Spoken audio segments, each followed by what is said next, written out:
Hello बच्चों, आप सभी का स्वागत है इंग्लिश लिटरेसी के क्वेश्चंस आंसर्स के अगले सीरीज में। जो ये छठवां पार्ट है और इसके पहले हम लोगों ने टोटल 41 क्वेश्चंस को डिस्कस कर लिए थे और आगे हम लोग और क्वेश्चंस को डिस्कस करेंगे। और क्वेश्चन शुरू करने से पहले आप सभी लोगों से मैं आग्रह करता हूं कि इस वीडियो को अधिक से अधिक लोगों के साथ, अपने फ्रेंड्स के साथ, अपने मित्रों के साथ शेयर करें और चैनल को सब्सक्राइब भी कर लें और वीडियो को लाइक करें, जिससे कि हम और अच्छे से कंटेंट इसमें बनाते रहें और इस लॉकडाउन के पीरियड में जो परेशानियां हो रही हैं उससे हम लोग अधिक से अधिक निजात पा सकें और ऑनलाइन शिक्षा के माध्यम से अपनी हम लोग पढ़ाई सभी लोग बरकरार रख सकें। तो जितने भी आईटीआई के छात्र हैं और छात्राएं जितने भी हैं, वो सभी लोग इस कंटेंट के द्वारा अपनी पढ़ाई को जारी रखें और इस पर सारे चैप्टर्स के वीडियो हैं। और अगर आपको कोई चीज़ समझ में ना आ रही हो तो उसको आप दोबारा देखें, जिससे कि आपको वो और चीज़ कंफर्म हो जाए। कोई भी चीज़ एक बार में नहीं समझ में आती है, उसको बार बार भी देखना पड़ता है। तो आप वीडियो को 2-3 बार ज़रूर देख लें। मैं कोई भी वीडियो ऐसा नहीं है जो मैं 15 मिनट से ज़्यादा बना रहा हूँ। कोई भी वीडियो मेरा आप देखिए, आप 10 मिनट, 12 मिनट, 13 मिनट या 15 मिनट का ही वीडियो है वो, तो आप उसको 1-2 बार देख सकते हैं। ठीक है, तो शुरू करते हैं हम लोग। क्वेश्चन है SUCCMP शब्द के मूक अक्षर हैं। पहली बात, यहाँ पे पी नहीं होगा, मुझे लग रहा है यहाँ पे बी होगा। सकम बोलते हैं उसको, सकम। सकम में मूक अक्षर है ये बी। ये बी ही मूक अक्षर है, जो लास्ट का बी है, सकम। तो ऑप्शन हो जाएगा हमारा डी ऑप्शन, इसके सही हो जाएगा डी ऑप्शन। इसका मतलब क्या होता है? सकम का मतलब होता है परास्त होना।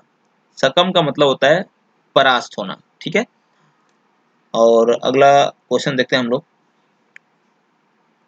निम्न में से बेमेल शब्द हैं। हम देख रहे हैं यहाँ पे बेमेल शब्द हमको दिख रहा है साफ साफ कि ड्वेल है। ड्वेल का मतलब होता है निवास। ठीक है, कीप का मतलब होता है रखना, स्लीप का मतलब रेंगना, स्लीप का मतलब होता है सोना।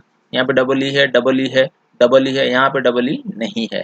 ठीक है, तो डी ऑप्शन सही होगा, यही हमारा बेमेल है। बाकी तीन एक जैसे हैं। सभी से प्रार्थना है कि समय पर पहुंचे, इस वाक्य का सही अंग्रेजी अनुवाद होगा। ठीक है, देखिए यहाँ पे रिक्वेस्ट कर रहा है, सभी से प्रार्थना कर रहा है वो। तो प्रार्थना जब भी होता है तो आप समझ जाइए कि क्या होता है, रिक्वेस्ट होता है एक तरीके से। तो आप देखिए यहाँ पे, please be on time, please be on time, कृपया समय पर रहें, कृपया समय से रहें।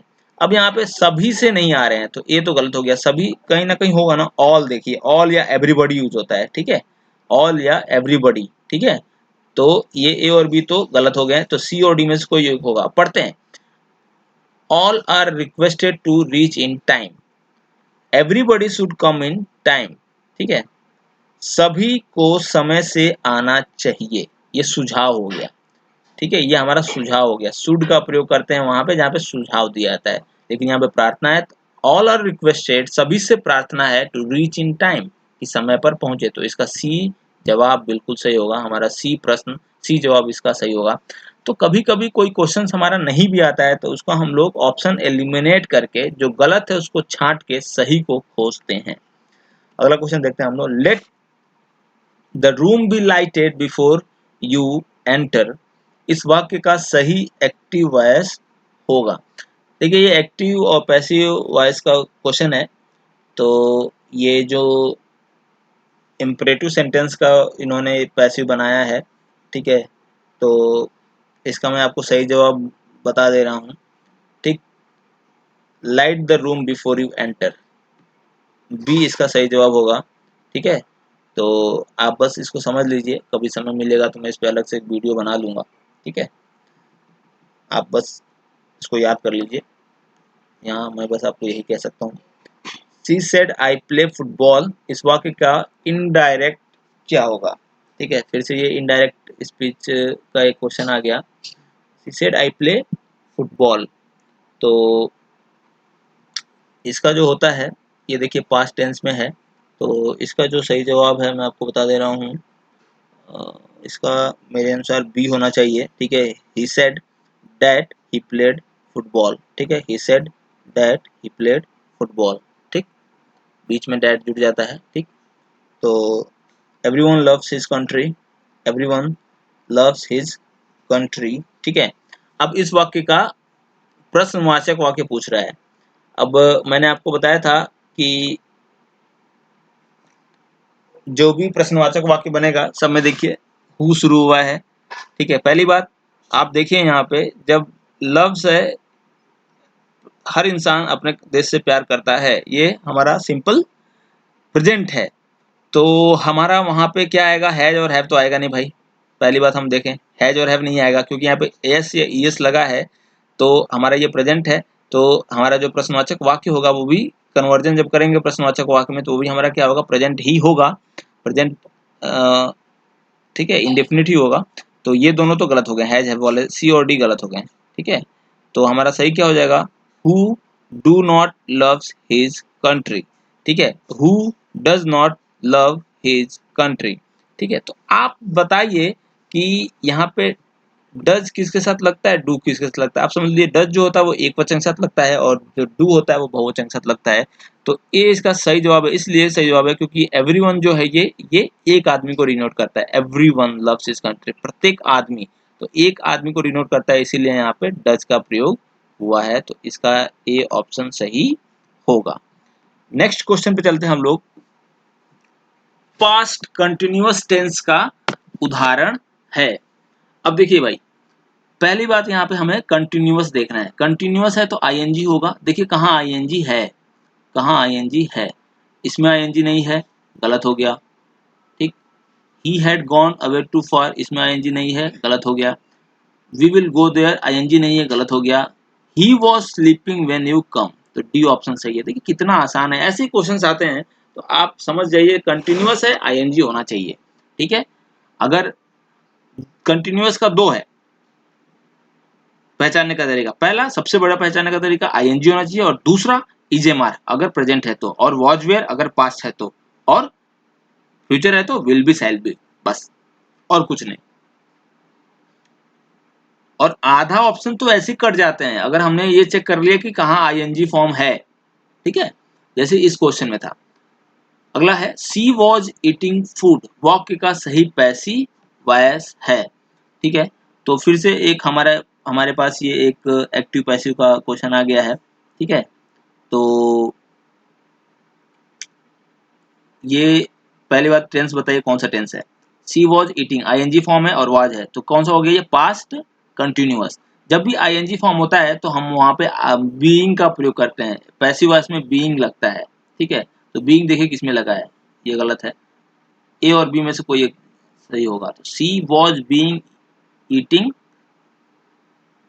By, food was being eating by her, ठीक है। तो आप ए ऑप्शन को यहाँ पे सही लगाएंगे, ठीक है, ये ऑप्शन सही है। अगला क्वेश्चन देख लेते हैं हम लोग। You are writing a letter, तुम एक पत्र लिख रहे हो। पहली बात टेंस कौन सा है, आईएनजी फॉर्म है और इजेमार है, तो प्रेजेंट कंटिन्यूअस हो गया। तो you are not writing a letter हो जाएगा। टेंस में कोई भी चेंज नहीं करते, याद रखिएगा जब भी हम लोग नकारात्मक वाक्य बनाए या प्रश्नवाचक वाक्य बनाए, टेंस का परिवर्तन नहीं करते हम लोग, जैसा टेंस रहता है वैसे ही रहने देते हैं। जैसे यहाँ पे इन्होंने टेंस का परिवर्तन कर दिया, आईएनजी फॉर्म हटा दिया, गलत है ये सी ऑप्शन सही होगा। अगला क्वेश्चन देखते हैं। आयरन में मूक अक्षर को पहचानिए। आयरन मतलब लोहा। देखिए इसमें जो हमारा मूक अक्षर है वो क्या है। अब देखिए ये बड़ा ताज्जुब की बात है कि इस जो शब्द को सभी लोग 95% लोग आयरन ही बोलते हैं। असल में आदत बन गई है, मैं भी यहाँ पे गलत बोल रहा हूँ, इसको आयरन नहीं बोलते हैं, आयन बोलते हैं, आयन, ठीक है। तो आर इसमें साइलेंट होता है, आप समझिए। आप कई लोग इसको सुन के ताज्जुब बोल रहे होंगे, एक्चुअली इसको आयन ही बोलते हैं हम लोग, आयरन नहीं बोला जाता है, आयन। आर यहाँ पे साइलेंट होता है, ठीक है। तो आज के बाद से आप इसको सही से उच्चारित करना सीख लीजिए, और आज से मैं भी इसको सही से उच्चारित करूंगा, मेरे मुंह से भी आयरन नहीं निकल गया। तो ये आयन होता है, आर इसका उच्चारण नहीं किया जाता है। अगला क्वेश्चन देखते हैं। आई नो हिज सिस्टर का पैसिव वॉइस क्या होगा? His sister is known to me. His sister is known to me. Known to me. ये ऑप्शन किसी में है ही नहीं, ठीक है। ये स्पेलिंग गलत लिखा है, हमको लग रहा है एन होना चाहिए यहाँ पे, ठीक है। तो ए ऑप्शन इसका सही होगा। His sister is known to me. KNOWN। देखिए पैसिव वॉइस में हमेशा जो होता है वर्ब की थर्ड फॉर्म यूज होती है, तो यही है known. His sister is known to me। ठीक, ये ऑप्शन सही है इसका। नेक्स्ट क्वेश्चन देखते हैं हम लोग। Shakespeare says mercy is twice blessed. इस टेंस में टेंस की क्रिया क्या है? शेक्सपियर सेज, शेक्सपियर कहते हैं मर्सी इज ट्वाइस ब्लेस्ड, ठीक है। अब देखिए सेज जो है हमारा प्रेजेंट क्या है, ऐसे यस लगा हुआ है, तो ये क्या है? Present indefinite. तो इसका जो सही जवाब होगा हमारा प्रेजेंट इंडेफिनिट ही होगा, बी। नेक्स्ट, सी इज, यहाँ पे जो ये एपोस्ट्रोफी एस लगा है, सी इज है, ये सी इज सर्टेन, यहाँ पे ब्लैंक है, certain whether is to go to Australia और नॉट। वेदर, वेदर इज, देखिए ये गलत सेंटेंस है, ये सेंटेंस गलत है। आप यहाँ पे लिखिएगा सी इज अनसर्टेन। पहली बात तो यहाँ पे बी ऑप्शन से होगा अनसर्टेन, ठीक है। अनसर्टेन, इनसर्टेन नहीं होता, अनसर्टेन मतलब अनिश्चित है, वो श्योर नहीं है। सी इज अनसर्टेन, तो बी ऑप्शन से होगा अनसर्टेन वेदर, वेदर इज नहीं रहेगा, वेदर टू गो ऑस्ट्रेलिया और नॉट। वेदर यहाँ पे इसकी जगह टू कर लीजिए, टू, टू, टू गो, और इस टू को खत्म कर दीजिए, whether, whether to go Australia और नॉट, ठीक है, क्योंकि इज यहाँ पे पहले ही लग चुका है ना। She is uncertain whether to go Australia और नॉट। हीमोग्लोबिन में मूक अक्षर कौन सा है? हीमोग्लोबिन, ठीक है। तो हीमोग्लोबिन सबको पता है कि हमारे रक्त में पाया जाता है, ठीक है। तो इसका जो मूक अक्षर होता है ए होता है, ए को उच्चारित नहीं किया जाता है, तो हमारा जो मूक अक्षर हो गया वो ए हो गया, तो इसका ए ऑप्शन सही है। अब अगला देखते हैं, I have been reading this book, वाक्य में टेंस की क्रिया है। टेंस पूछ रहा है यहाँ पे, तो आप देखिए आई हैव बीन, हैव है तो परफेक्ट है, जिसमें परफेक्ट है और आईएनजी है। देखिए दो चीज हम यहाँ पे निकाल लिए, अब तो आईएनजी आ गया और परफेक्ट हो गया, तो हमारा परफेक्ट कंटिन्यूअस होगा। जिसमें परफेक्ट कंटिन्यूअस ऑप्शन में नहीं है, काट दो। देखिए ये परफेक्ट कंटिन्यूअस यहाँ पे नहीं है, कट गया। परफेक्ट और कंटिन्यूअस दोनों में चाहिए, क्योंकि मैंने दो चीज पहचान लिया, तो ये भी गलत, ठीक है। कंटिन्यूअस है, परफेक्ट नहीं है, ये भी गलत, तो हमारा बी ऑप्शन सही है। देखिए कितना आसान है इसको सॉल्व करना, आप ऐसे ही सॉल्व करो पहले। चलिए आप दो चीजें नहीं कर पा रहे हो, तो पहले आप देखो हैव है, हैव है, तो क्या होना चाहिए? परफेक्ट होना चाहिए। देखिए परफेक्ट कहाँ कहाँ है, इसमें और इसमें नहीं है, तो सी और डी तो ऐसे गलत हो गया, ए और बी में कोई एक सही होगा। अब देखिए आईएनजी दिख रहा है आपको, यानी कि कंटिन्यूअस होगा, कंटिन्यूअस किसमें है? ए में नहीं है, सिर्फ बी में है, तो बी सही होगा, ठीक। अगला क्वेश्चन देखते हैं, फ्यूचर परफेक्ट टेंस का उदाहरण है। फ्यूचर परफेक्ट टेंस, अब यहाँ पे ध्यान दीजिए कि फ्यूचर होगा तो विल और शैल आएगा, ठीक है। परफेक्ट है तो हैज हैव आना चाहिए पक्का, ठीक है। तो आप देखिए एक ही ऑप्शन है जहां पर आपका हैव और हैज आया हुआ है, और वो ऑप्शन है ए, तो बस आंख मूंद के ए लगा दीजिए, ए ही आपका सही होगा। This milk is very cold, इस वाक्य का सही एक्सक्लेमेटरी सेंटेंस क्या होगा? कि सेंटेंस के लास्ट में साइन ऑफ एक्सप्लेनेशन लगता है, तो this milk is very cold का सही जो एक्सप्लेनेशन होगा, how cold this milk is, how cold this milk is, how cold this milk is, ठीक है।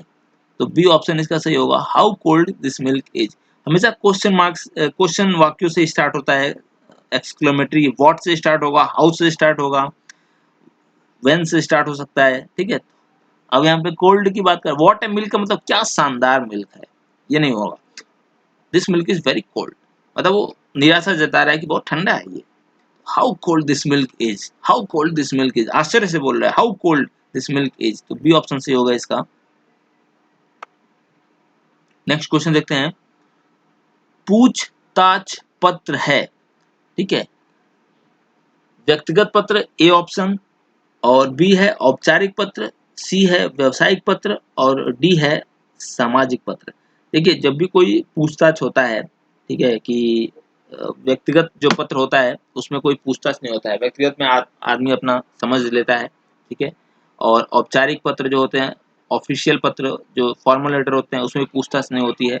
सामाजिक तो केवल शादी विवाह और समारोह पत्र होते हैं। व्यावसायिक पत्र में पूछताछ होती है। कोई व्यावसायिक अगर दो संस्थाएं जुड़ी हैं व्यवसाय के रूप में, तो उसमें पूछताछ वो लोग करते हैं कि कैसे चीज़ों को भेजना है, कैसे चीज़ों को प्राप्त करना है, ठीक है। सॉरी। पास्ट टेंस का वाक्य पूछा जा रहा है यहाँ पे। Past tense, had, Ram had studied. Had है परफेक्ट होगा, गलत है, परफेक्ट यहाँ पे दिया नहीं है, तो ये बी ऑप्शन गलत हो गया। राम वॉज स्टडिंग, आईएनजी दिख गया आपको, तो यहाँ पे वो कंटिन्यूस होता है, तो ये भी नहीं होगा, सी गलत। D none of the, Ram studied second form है, सही है, तो ए ऑप्शन बिल्कुल सही है। लेट इट बी किस प्रकार का वाक्य है?